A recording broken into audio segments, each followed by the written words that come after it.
नमस्कार दोस्तों, आपका स्वागत है सार के शॉर्ट हैंड चैनल पर। हरी भूमि न्यूज़पेपर का मैटर 85 वर्ड पर मिनट की स्पीड से शुरू होगा 5 सेकंड बाद। स्टार्ट। बड़े शहर देश में विकास के इंजन माने जाते हैं, लेकिन यही महानगर और बड़े शहर आज अनियोजित विकास का खामियाजा भुगत रहे हैं।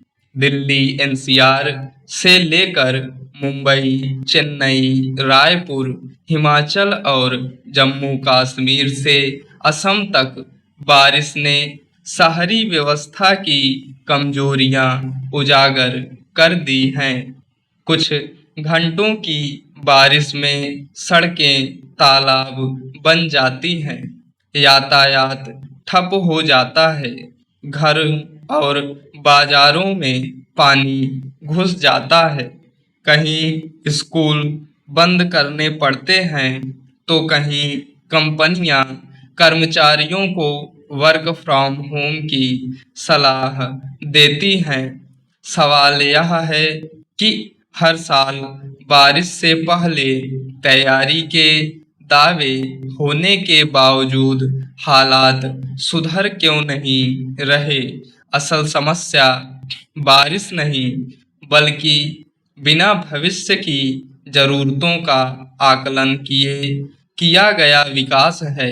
शहरों का विस्तार तेजी से हुआ, लेकिन उसके अनुरूप सीवरेज, ड्रेनेज, जल निकासी, कचरा प्रबंधन और सार्वजनिक परिवहन का विस्तार नहीं हो पाया। कंक्रीट का जंगल बढ़ता गया और जमीन की पानी सोखने की क्षमता घटती गई। प्राकृतिक नाले, तालाब और जलाशय या तो अतिक्रमण की भेंट चढ़ गए या निर्माण के बीच दब गए।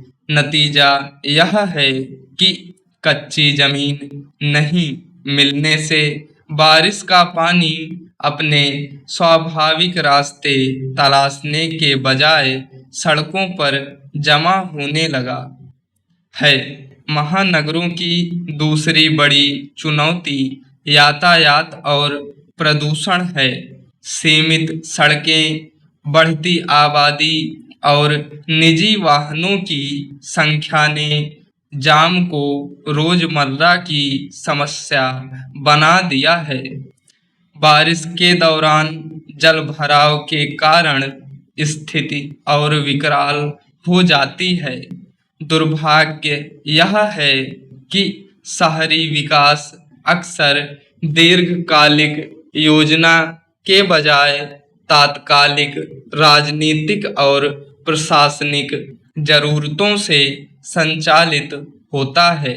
नई सड़क बना देना या किसी क्षेत्र में निर्माण की अनुमति दे देना आसान है, लेकिन उसके साथ जल निकासी, पार्किंग, सीवरेज, सार्वजनिक परिवहन और पर्यावरणीय संतुलन की व्यवस्था करना कठिन और महंगा है।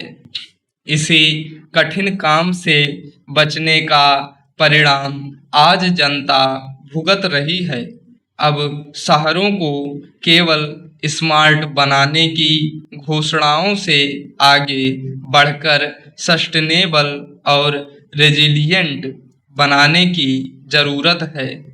प्रत्येक शहर के लिए वैज्ञानिक मास्टर प्लान तैयार हो और उसका पालन राजनीतिक दबाव से मुक्त होकर सुनिश्चित किया जाए। कम से कम अगले 50 वर्षों की आबादी जल जरूरत, यातायात, जल निकासी और जलवायु परिवर्तन को ध्यान में रखकर योजना तैयार की जाए। जल निकायों और प्राकृतिक नालों को अतिक्रमण से मुक्त कराना भी प्राथमिकता होनी चाहिए। शहरों में अधिक से अधिक खुले और हरित क्षेत्र बनाए जाएं ताकि बारिश का पानी जमीन में जा सके। पुराने ड्रेनेज सिस्टम की क्षमता बढ़ाने के साथ उसकी नियमित सफाई और निगरानी हो।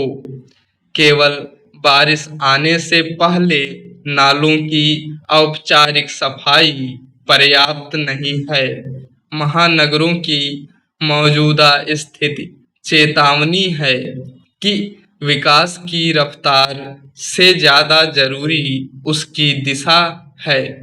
यदि शहरों का विस्तार इसी तरह बिना दूरदर्शिता के होता रहा तो आने वाले वर्षों में जल भराव, जाम, प्रदूषण, पानी की कमी और कचरा प्रबंधन जैसी समस्याएं और गंभीर होंगी। स्टॉप।